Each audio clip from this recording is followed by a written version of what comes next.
Bien, analizando el módulo, primero tenemos que ver que esté conectado a la fuente de alimentación. Enseguida tenemos que ver si llega o no llega corriente con este switch. Y si es que en caso no prende de color verde, se pasa a resetear con este interruptor. Pero también tenemos que tener en cuenta que los botones de emergencia estén desacoplados. Y ya viendo todo que ya llega corriente, se pasa al proceso de encendido, que es con este botón. Y para poder apagarlo solamente presionamos el botón rojo. Y de estos dos puntos, dos líneas, son dos de bomba y dos de tanque. Ya con eso podemos armar lo que es nuestro circuito, ¿no? Y con esta válvula dejamos pasar el aceite de la bomba para poder alimentar a los dos puntos que podemos apreciar. Ahora, para poder armar nuestro circuito, tenemos aquí mangueras de diferentes tamaños y con las puntas unas válvulas checks que son coples rápidos. Para el laboratorio 1, el objetivo es el armar y analizar circuitos hidráulicos, calcular de forma teórica la masa de bloque que ejerce una fuerza a un pistón hidráulico. Es importante trabajar en equipo y tener una comunicación fluida entre los compañeros. Además, trabajar en un entorno limpio y ordenado.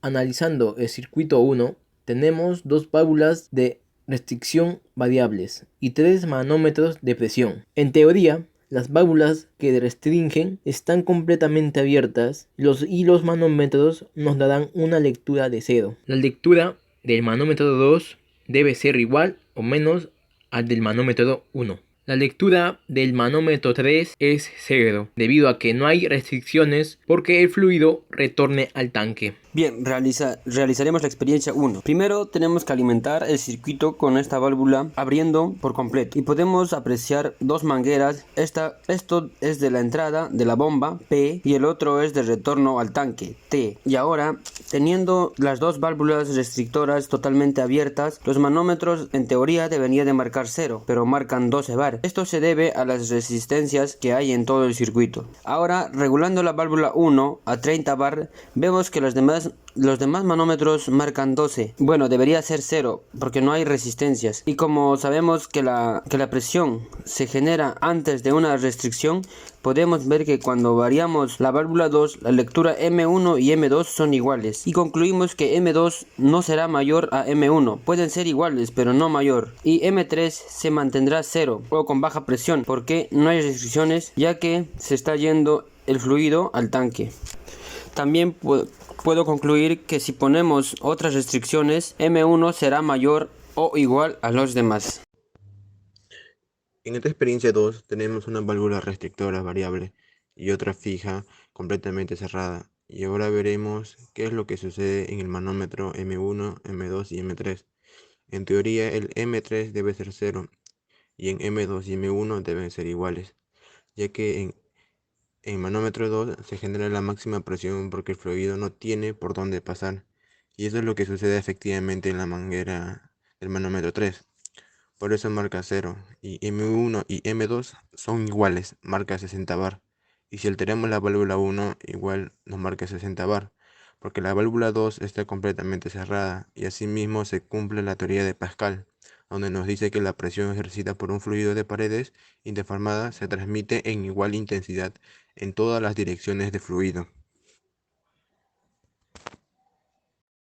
Ahora realizaremos la experiencia número 3, donde conectaremos 3 manómetros, 2 válvulas restrictoras variables y una válvula check, que no deje pasar el fluido al otro extremo. Y en teoría, como sabemos por el principio de Pascal, si se ejerce presión a un líquido y este no tiene por dónde salir, las presiones son iguales en todos los puntos. Entonces M1, M2 y M3 deben ser iguales. Llevando a la práctica, nuestra manguera que utilizaremos ya tiene incorporado la válvula check. Es aquí donde se genera la presión máxima y como vemos definitivamente los 3 manómetros marcan 60 bar y por más que alteremos la válvula 1 y 2 siempre nos marca 60 bar porque la válvula check se está generando la resistencia máxima, cumpliéndose el principio de Pascal. En este siguiente circuito tenemos 3 manómetros, una válvula restrictora variable, una válvula fija completamente cerrada y una válvula check. Y en teoría M1 y M2 deben ser iguales y M3 debería marcar 0. Y como vemos, cuando alimentamos el circuito, definitivamente M1 y M2 marcan 60 bar. Esto debido a que en la válvula 2 se está generando la resistencia máxima y por ende también la presión máxima. Y en M3 marca 0 porque el flujo ya no pasa a la última restricción. Ahora si alteramos la válvula 1 no pasa nada porque es en esos dos manómetros donde se genera la máxima presión y el fluido está en equilibrio, o te podría decir en reposo, de esta manera cumpliendo el principio de Pascal. En esta experiencia pondremos los dados presiones de la bomba en los orificios A y B del cilindro. En la teoría, la fuerza 1 es mayor a la fuerza 2, debido a la diferencia de áreas. Esto ocurre en el cilindro. El vástago se extiende a pesar que las presiones son iguales. De esta manera, se comprueba la ley de Pascal, que es presión es igual a la fuerza entre el área. De esta manera, se concluye que la fuerza del émbolo es mayor que la fuerza del vástago. Debido a esto, el vástago se extiende.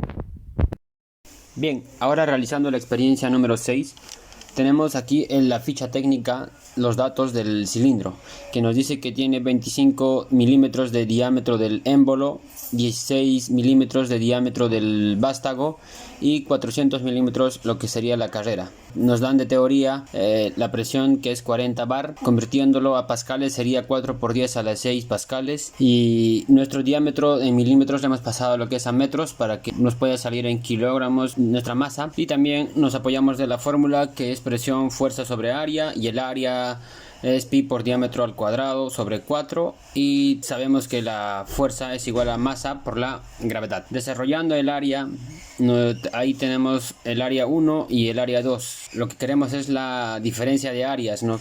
Que sería 2.9 por 10 a la menos 4 metros cuadrados. Y hallando la fuerza, ya una vez obtenido el área, hallamos la fuerza, la multiplicación de la presión, que es 4 por 10 a la 6 newton metro cuadrado, que es igual a pascal, y 2.9 por 10 a la menos 4 metro cuadrado, que es el área. Metro cuadrado se van, simplemente nos quedaría en newton. La fuerza sería 1160 newton. Ahora, hallando el peso, simplemente sería la división entre la fuerza que nos salió por la gravedad, que nos saldría nuestra masa 118.24 kilogramos.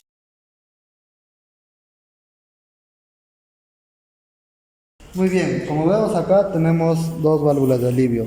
Una válvula que dice 30 y otra válvula que dice 20. Anteriormente ya habíamos seteado nuestras válvulas. Técnicamente tendría que marcar nuestros manómetros. En la primera válvula debería marcarnos, vamos a ver cuánto. En la segunda, como es la última restricción, va a ser 20. Y ahora, la suma de estos dos debería ser 50.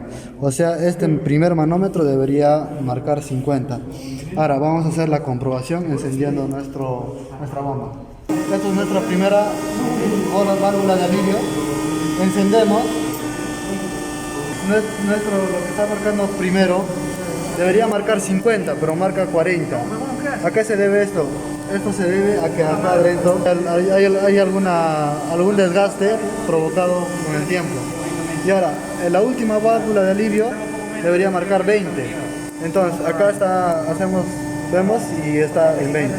Entonces, llegamos a la conclusión que si ponemos más válvulas de alivio, las resistencias se van a sumar, y acá en el primer manómetro va a sumar lo que está en el primero. En esta segunda experiencia vamos a cambiar las válvulas de presión.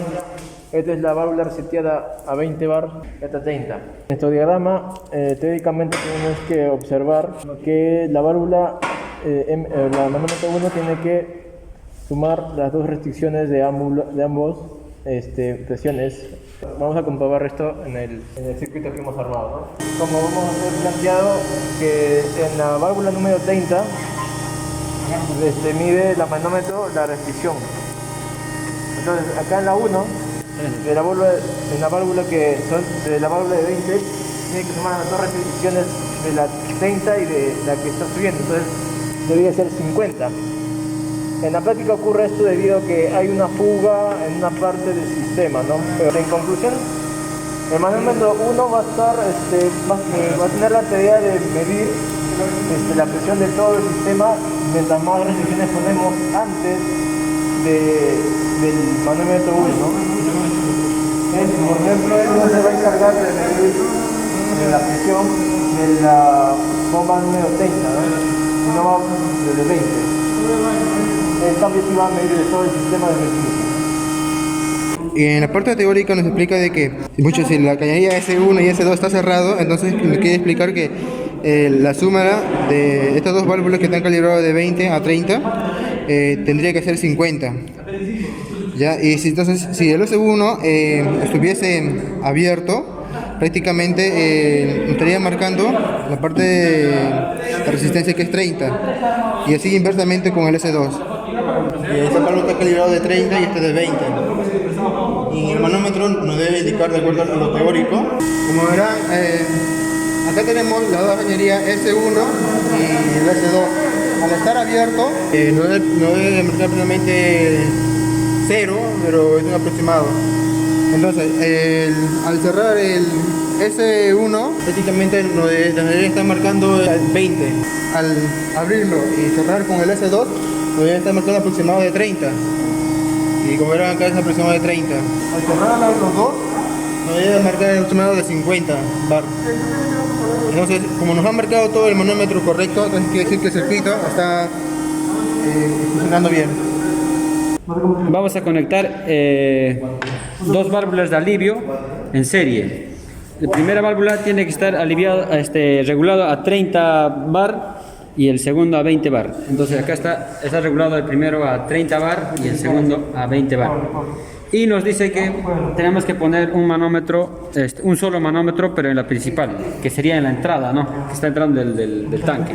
En teoría lo que debe suceder es que si nuestra presión es, digamos, en un ejemplo, 50 bar, y este está seteado a 20 bar, la presión, una vez que llega a 20, esto se va a abrirse, porque ahorita está normalmente cerrado, se abre a 20 y deja pasar todo el flujo, todo el fluido al tanque. Entonces, en teoría, debería solamente marcar el manómetro 20. ¿Por qué? Porque se abre a 20 y ya deja pasar, entonces este 30 ya no funciona. Verificamos. Esta es nuestra válvula número 1 que está a 30 y esta es nuestra válvula 2 que está a 20. Y como vemos en nuestra presión de acá, nos marca 20. ¿Eso qué quiere decir? Que esto, cuando llega la presión, llega a 20, se abre y el flujo se pasa de frente al tanque por acá. Por acá se va al tanque. Y entonces esto de acá no trabaja, no trabaja aún. En conclusión, podemos decir que si tenemos una válvula seteada, por ejemplo, este 50 y este a 30, el que se va a abrir primero va a ser el de 30. Y en este caso, como está seteado a 30 y este a 20, el primero que se abre es 20, ¿no? La menor presión. O sea, la presión se va por la que tiene menos resistencia.